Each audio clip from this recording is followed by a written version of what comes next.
people I love the best jump into work head first, without dallying in the shallows, and swim off with sure strokes almost out of sight. They seem to become natives of that element, the black, sleek heads of seals bouncing like half-submerged balls. I love people who harness themselves, an ox to a heavy cart, who pull like water buffalo with massive patience, who strain in the mud and the muck to move things forward, who do what has to be done, again and again. I want to be with people who submerge in the task, who go into the fields to harvest and work in a row and pass the bags along, who are not parlor generals and field deserters, but move in a common rhythm when the food must come in or the fire be put out. The work of the world is common as mud. Botched, it smears the hands, crumbles to dust. But the thing worth doing well done has a shape that satisfies, clean and evident. Greek amphoras for wine or oil. Hopi vases that held corn are put in museums, but you know they were made to be used.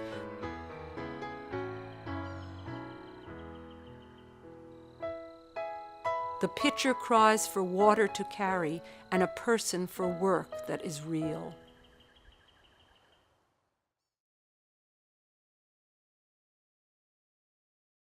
How many siblings did Baba have? There were 7 of them.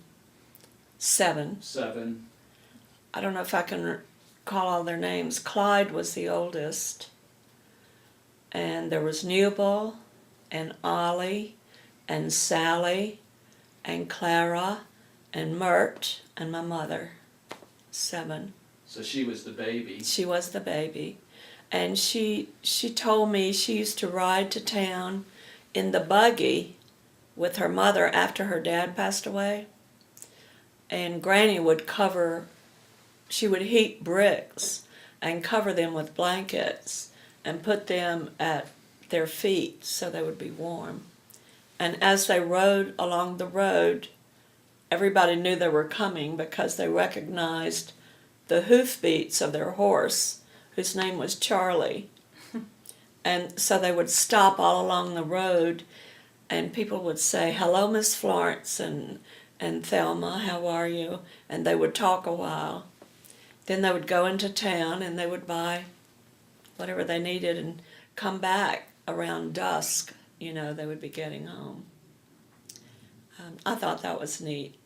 And then my mother got scared one night at home, and she heard somebody on the road outside. I think she was in that front bedroom in that big old house. I thought it was big. If I saw it now, it may not be.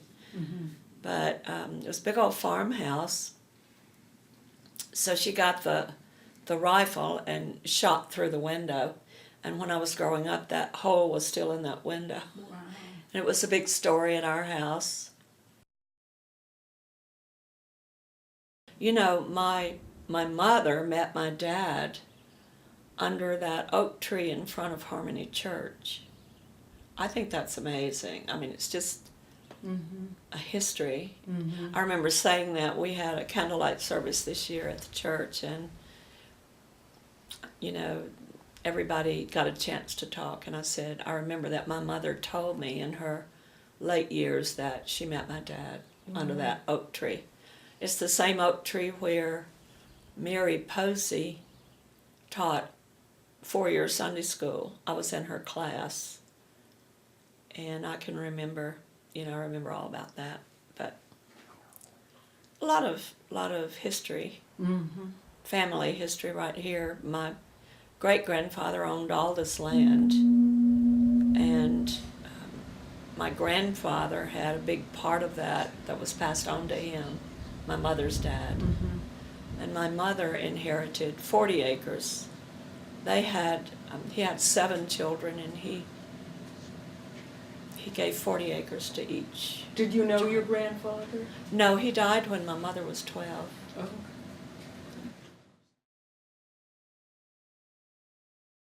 My father drank, and he was not himself when he drank, And I remember very well one night, you may want to cut this out, we were all running from him, my mother and all four of us. We lived in Birmingham. I just barely remember it. I think I only remember it because I was scared to death. Mm-hmm. He said he was not going to kill us, but he was going to kill our mother. Whoa. And Charles said we slept in the car all night. Good. I just remember the running. Your brothers remember that too? Yes. Mm-hmm. Wow. And what did he do? He was a baker. He managed a bakery in Birmingham. He managed one in Corinth.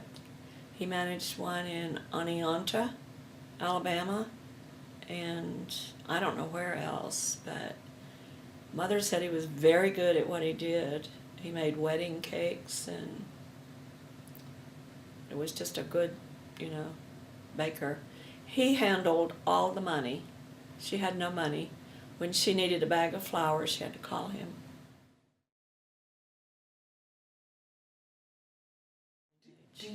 Did you have a sister that you lost? Yes, I never knew her. You never knew. Her name was Martha Etoile, or the French pronunciation would be Etoile, but they called it, Mississippi was Etoile. Okay. My grandmother was French, Grandmother Creely. And her name was Martha Etoile. They called her Little Martha, and she died from colitis, which was a big thing back then. And how old was she? I think she was 18 months. Oh. Very, very young. What was she in the birth order? There was George, and then Little Martha, and then Charles, Okay. and then me, Mm-hmm. and Gerald. Mm-hmm. How are y'all spaced apart in age? Everybody's about 2 years apart. George and Charles. George was 4 years older than I, and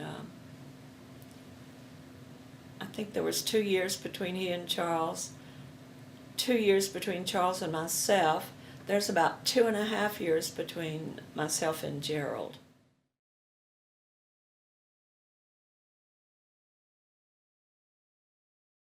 I just remember, one of the first things I remember is being out on a porch in an old house with my mother and dad and asking my mother for a Coke, and she said no. And then I turned and asked my dad, and he said yes. Okay. And I got it. And then I remember my dad's funeral. And you were how old? I was 4. And I remember a lot of people there. We were in the cemetery. Somebody was holding me, and I was eating a banana. And I just little vignettes of things when I was really small. I remember we moved back to live with my grandmother, Granny Scott, and Gerald was only 18 months, I think. No, I was 4, so yeah, he would have been about 18 months. And I had to rock him to sleep every afternoon. And in Granny's house, there was this hall that was probably as wide as this room, with rockers on each side. And she would put me in the rocker, put him in my lap, and then move the rocker up to the wall so I could push against it with my feet. Okay. He was a huge baby. And 18 months is not a new baby either. No, It's like almost but 2. he was really a large baby. And I would have to rock him to sleep every day of my life. Ugh. I hated it. I hated every bit of it. When we were children and Mother was gone, we all slept in the same bedroom. We had 2 big double beds, and Gerald and I slept in one, and George and Charles in the other one. She had 2 other bedrooms, but we wanted to sleep together. I think we were afraid. And then somebody decided that Gerald and I should sleep in another bedroom, so they Granny put us in the front bedroom, big old huge bedroom, and we were scared to death. And I got so scared that in the middle of the night I started screaming, and Granny came padding in there. She said, "What's the matter?" And I said, "Something scratched me on my neck." Mm-hmm. Nothing did. It was just, I wanted her in there. I was scared. Mm-hmm. And I got Gerald all upset, and he was screaming and crying. She was pretty put out with me.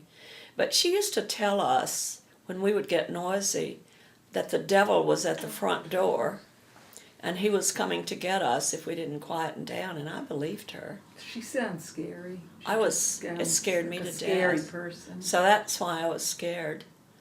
But when we did not have indoor toilets, we would have to go outside. So in the middle of the night when I had to go, I can remember her going to the back door with me, and she would always say, "Make haste." And I thought that's what, for years I thought that's what you did. When you went to the bathroom, you were making haste. She was just telling me to hurry up.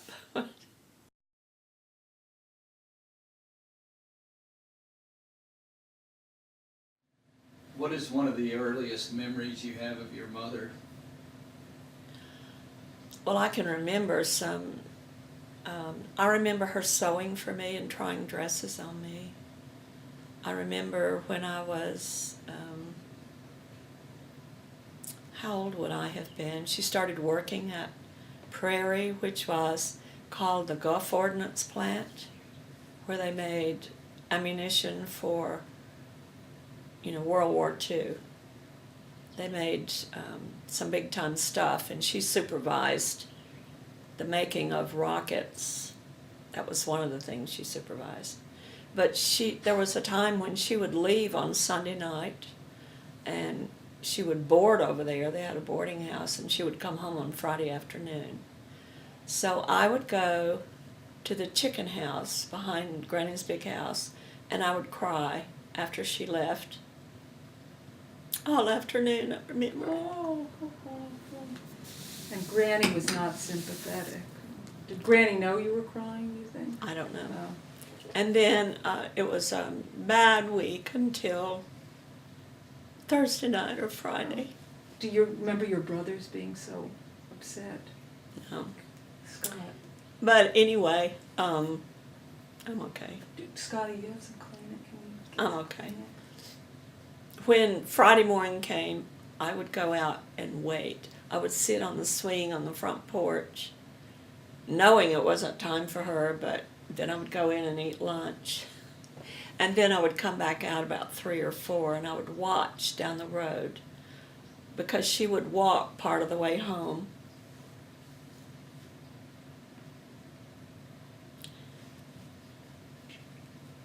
You want to... I would see her coming. I never do this. Yeah. Anyway, I would take off and go and meet her, and my brothers would all be running, and she would be taking out candy and gum and things she had brought that she knew we never had. And it was just the happiest day of our lives. And we'd have a wonderful Saturday, and Sunday I would start getting sad again. It went on for a long time. But anyway, when Granny died, I think I was 10, maybe 10, when Granny died, and they sold the house, and we had to move. So we moved to Becker. And we moved to Becker because there was a bus from Becker to Prairie where she went to work. And I remember before she died, Mother got us and took us to the hospital. And we probably rode with Uncle Bill because we didn't have a car. Uncle Bill, who lived in this house. And all 4 of us went in our hospital room and hugged her goodbye. And she died soon after. How did you feel about that? I remember I was sorry. I guess I loved her, but I could tell a difference in the treatment.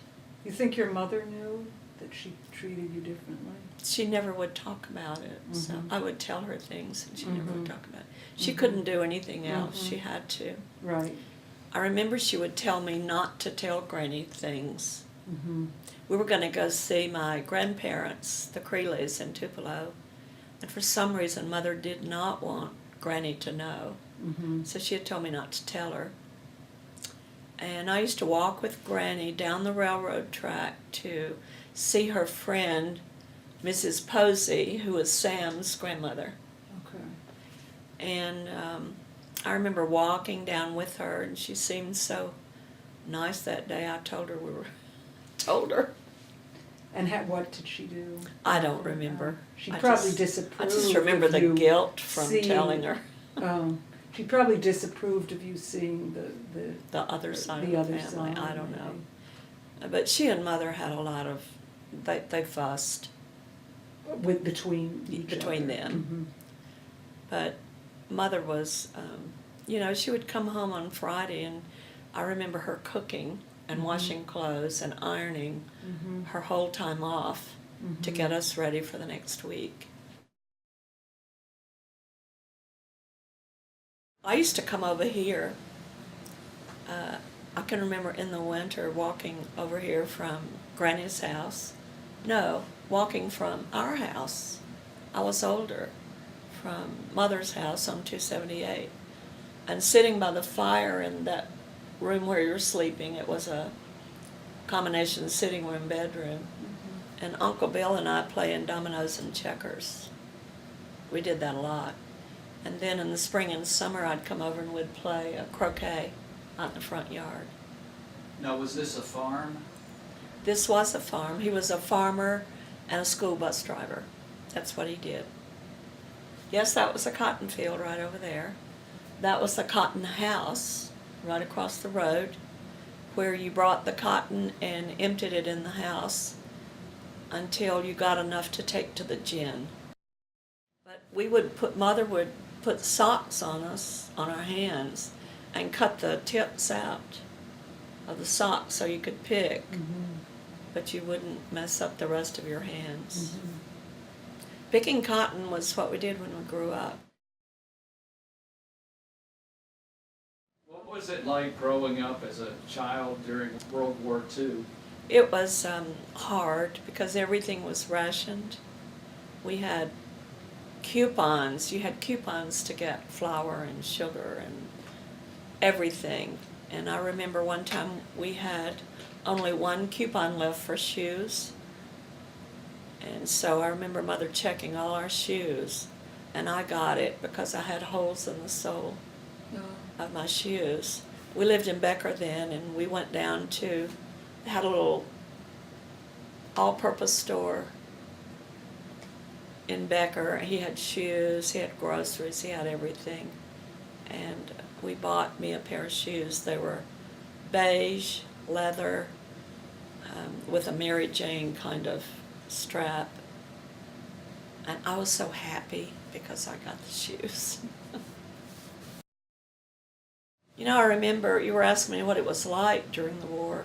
We saved gum wrappers, the foil that came on gum, and you saved them in a big, you just wrapped them until you got a big ball, and then you turned them in. That was part of what they used. Anything rubber, you saved. Guys, you would see guys all the time with a cigarette over their ear where they had smoked maybe 2 puffs and then put it out and saved it because you really couldn't buy. And you couldn't have all the desserts and things you wanted because you couldn't get sugar. I just remember also the sadness because almost every home, Had lost somebody. and I remember before Otis went off to war, Otis Posey, we had a get-together at Granny's house, and he came down, and then he went away, and he came back home after basic training, and we had another get-together, and he seemed so much older to me. I think he was 18 when he went. And then I remember when we heard that he was killed. Oh, dear. So Aunt Mert was, what did they call it, a gold star mother?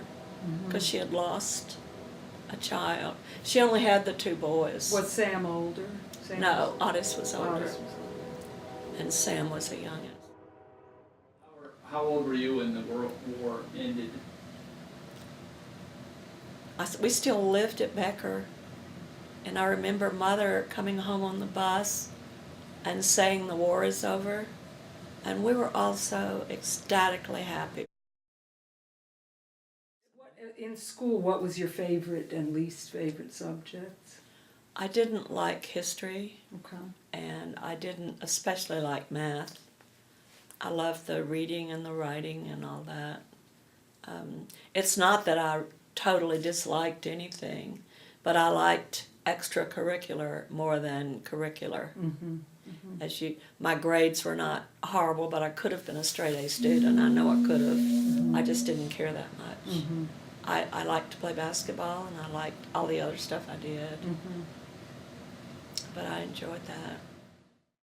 But I started playing basketball, and that got me in with a group of people.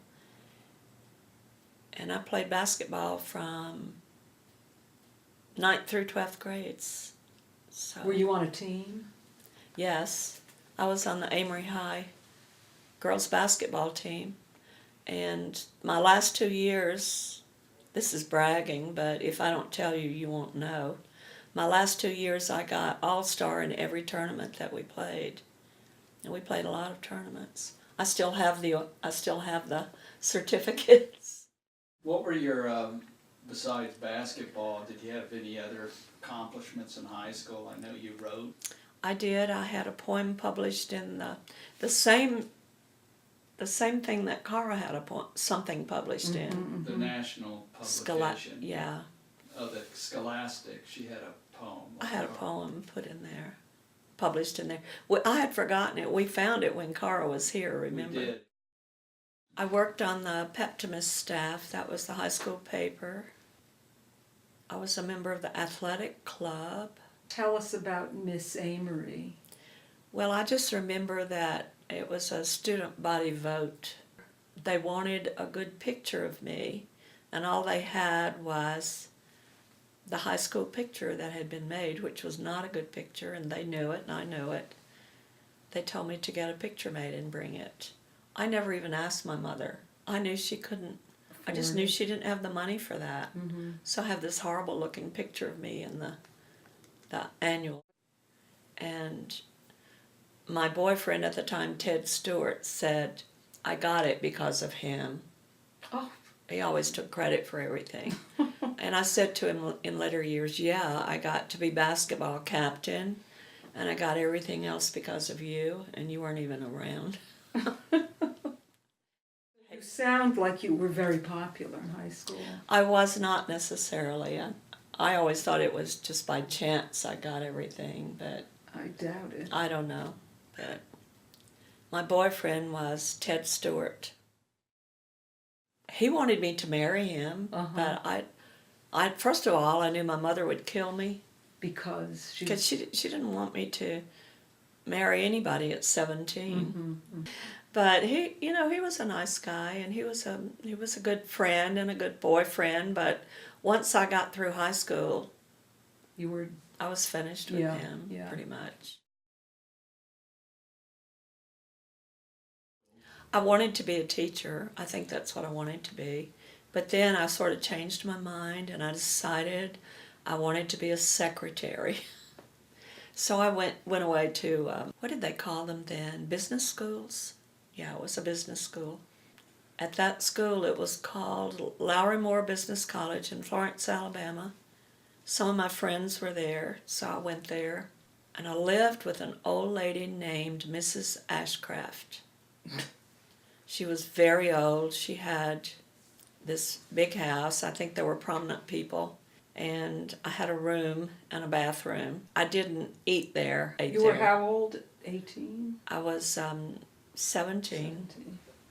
But she told my mother everything I did. She was a big tattletale. I lived right there by Florence State Teachers College, and that's where I should have gone to school. but I didn't have sense enough to know then. Back then, they didn't have guidance counselors, and I don't remember any. Some of my friends were going to that business college, so that was the link I had. So how did you like it there? I liked it okay. Did you think at the time I should be doing something No, else? I just was kind of drifting along, you know. I got very high marks there. And then a friend of mine from Amory lived with her parents there. They had moved there. They moved to Augusta, Aiken, South Carolina, near the Savannah River Project. She moved there with the parents, went to work for DuPont, who was a subcontractor.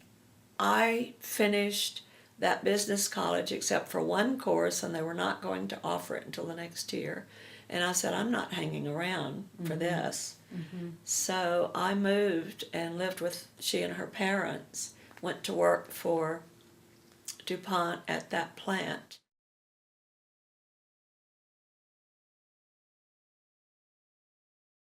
I remember the interview, and they said, well, what is it you want to do here? I said, I will do anything. I just want a job here. And you got it. I got job as one of the secretaries to the field superintendent because I had high marks from this college. I worked for the guy who was over all the engineers, and he had a picture of every engineer out there. And if somebody called me for a date, I would look them up. And And they did call you. they did. And then my brother, Charles, came there and worked as a subcontractor of some of the engineers. But I met a lot of his friends. And Charles and I had an apartment together at one point. I met Charlie Nakas there. Oh, that's what I was going to ask you. Yeah, I met Charlie Nakas. Was he an engineer? I think he was. I can't remember, but I think he was. We called him, you remember Andy Gump? We called him El Gumpo because he was very tall and he was thin and you could see his Adam's apple. Okay. He was a really nice guy, and he could dance. Oh, he could dance. And he wanted me to marry him too. But he was, he lived in the same town in North Carolina as Ava Gardner. Wow. Smithville, Okay. North Carolina. And he drove this Buick, and he called me Muhnel, Muhnel, Muhnel. He was Southern. He was Southern, yeah. And do you remember what he looked like, other than tall? He was tall, he was very dark. Uh-huh. He was a nice He looking was guy. Greek. He was Greek. Greek. He was fun to be with. I don't know why I didn't hang on to him. I met Hobson while I was dating him. And Hobson just grew on me. I was so comfortable around him, and he was fun to be with after that first date.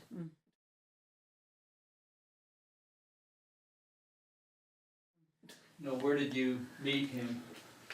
He was a blind date. Daddy was a blind date. Who set that up? I lived with Dot Ham. She was my friend I met at work. No, when you first met him, was he playing a ukulele? Oh yes, first date. First He date. brought it along.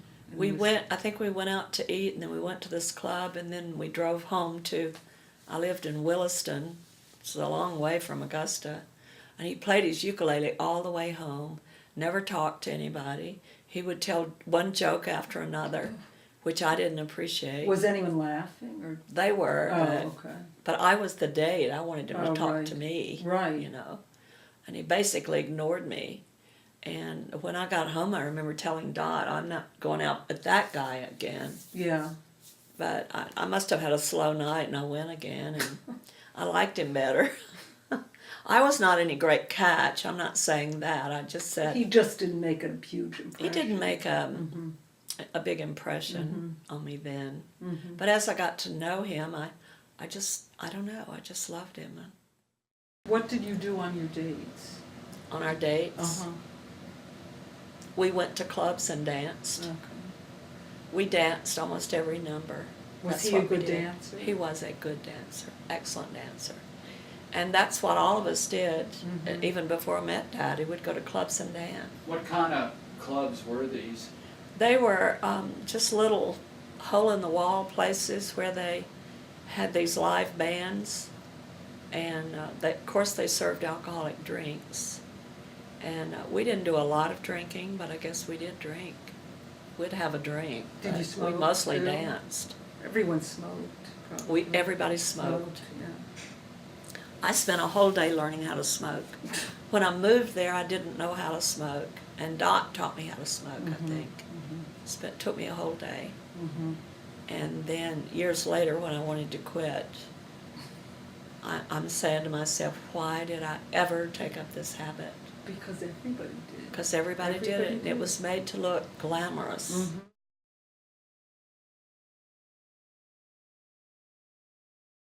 It was January of 1954 that we went to visit Annette.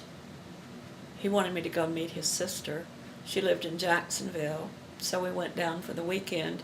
And Lester was, I think he was less than a year old, or about a year old, and I absolutely fell in love with him. I wagged him around that whole weekend. Daddy and I went out to eat to a seafood restaurant. The Saturday night we were there. I think Annette was working and they couldn't go. So he asked me to go, and Les was going to stay home and keep Lester. So anyway, he took me out to a seafood restaurant. I didn't even know where I was. And he had to go to the bathroom, and he was gone forever. I got worried. I didn't know Annette's address. I didn't know her phone number. And what happened, he got locked in the bathroom, Oh. and no one could hear him. Such a classic. I thought you were going to say he was getting the ring out and No, or something. he got- It was something. he got locked like in the bathroom. comical. And Yeah. he finally came out. I was so relieved to see him. So we ate and then we danced. It was like one of those supper clubs. Did he admit? He admitted what happened. Yeah. He had to. We danced so long, and I took off my shoes and my feet. I wore the bottom out of my stockings, and my feet were nasty. So when we got back to Annette's, I was sitting on the toilet, and he brought a pan of water and he was washing my feet, and that's when he proposed. And what did he say? Did he? You I don't remember. He just wanted to know if I would marry him. Oh, how And I sweet. said, I think so, but will you ask me again tomorrow? Uh-huh. So he did, and I said yes. Uh-huh. And I said, Mother, I'm getting married. And she said, who are you marrying? And I heard Charles in the background say, is it that old guy in that green Ford? And it was. It was. So he proposed in January and you got married? March the 7th. Wow. And my mother was so irritable. Now I know why. Mm. My brother George paid for my wedding. He wanted to. And she fussed at me because of what I picked out. She said it was too expensive and all that. And looking back on You it, mean it was the nothing. dress? She made the dress. made I the picked dress. out the material. Okay. And my cousin Frances planned the wedding, and she made the cake, and she did all the decorating, and she was the soloist. Uh-huh. What was Daddy doing for a living at that time? He was the manager of the Hartford office in Augusta, and he was his secretary. She saw my ring before I did. Mm-hmm. After we got back that weekend, he went and picked up the ring all by himself. Mm-hmm. And he called me and told me he had it, and it was absolutely beautiful. He loved it. And then he put his secretary on the line, and she told me how beautiful it was, so I couldn't wait to see it. And was it? Well, it's the ring I've had all these years. I thought it was beautiful. I got married at First Baptist Church in the old sanctuary. In Amory. I didn't want to get married down here. I thought it was too primitive. I was not interested in that little country church. Uh-huh. And Dot was my maid of honor. Dot Who Ham. was the best man? The best man was Dr. Ben O'Kelly, Hobson's first cousin. And then Kathy Reeves was flower girl, and so was Jackie Bell, who was Francis' 4-year-old daughter, and Kathy was 4 years old. He was, I could tell him anything. He, you know, he talked to me. He always advised me. He, till the day he died, almost till he got sick, it was, Mary, do you have money in your pocketbook? You felt he took care of you. He took care of me.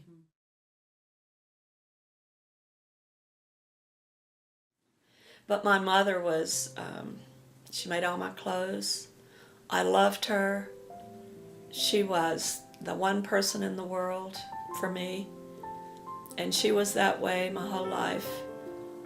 Even when I left home, I loved my mother.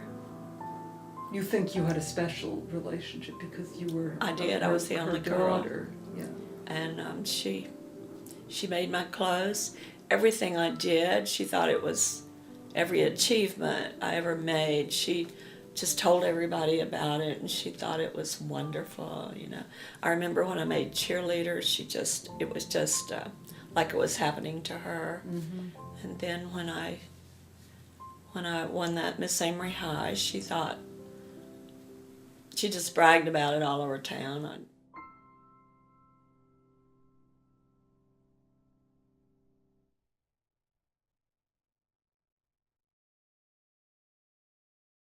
It hovers in dark corners before the lights are turned on. It shakes sleep from its eyes and drops from mushroom gills.